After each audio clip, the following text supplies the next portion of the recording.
Epidemija covida-19 ne prizanaša tudi drugi osnovni šoli Slovenska Bistrica.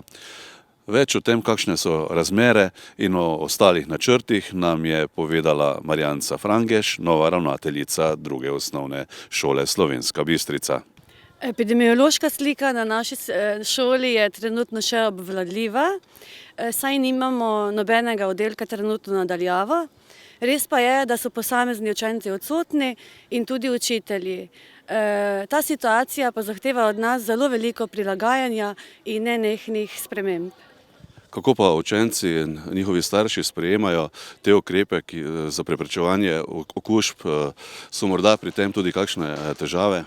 Moram zelo pohvaliti vse učence, njihove starše, saj se vsi skupaj zelo dobro zavedamo, da je treba upoštevati ukrepe iz NIJZ-ja, kajti le tako ostanemo lahko vsi v šoli.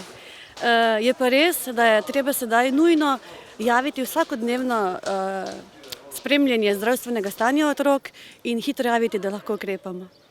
Zakaj ste se pravzaprav odločili, da kandidirate za mesto ravnateljice? V programu vodenja zavoda ste izpostavili, da boste gradili predvsem na kakovostnih medsebojnih odnosih.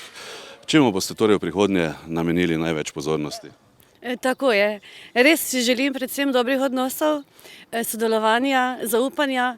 Pomembno je predvsem v tem situaciji, da se poslušamo in drug drugega tudi slišimo.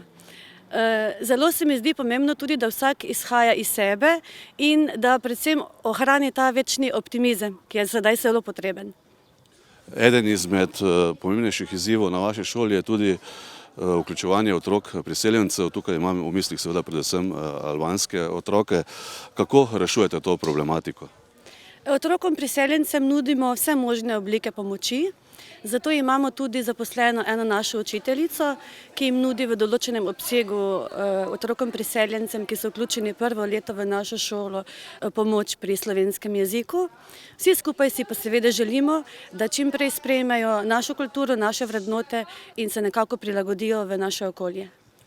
Kako pa sicer sodelujete starši? Bi lahko rekli, da so odnosi med starši in učitelji na takšnem nivoju, kot bi si želeli? So, zelo dobri odnosi so in moram pohvaliti starše in učitelje. Vsi se zavedamo, da je staršem treba prisluhniti in upoštevati njihova mnenja in predloge, če so le smiselni in možni. Kako pa ocenjujete sodelovanje z lokalno skupnostjo? Kje so še po vašem mnenju rezerve? Kje vidite te možnosti sodelovanja šole z ostalimi zavodi in seveda tudi z ostalimi organizacijami? Šola in okolje lokalno je treba nujno skupaj povezati. To delovanje je najboljše, če je vzajemno seveda. Zato sodelujemo z vsemi vzgojno-izobraževalnimi zavodi, seveda vse od vrtca, osnovnih šol, srednjih šol, kakor tudi medgeneracijsko se povezujemo z domom starostnikom, pa tudi vključujemo posamezne podjetnike v regiji, s tem, ko predstavljajo svoje poklice, kajti vemo, vpis v srednjo šolo je tik pred vrati.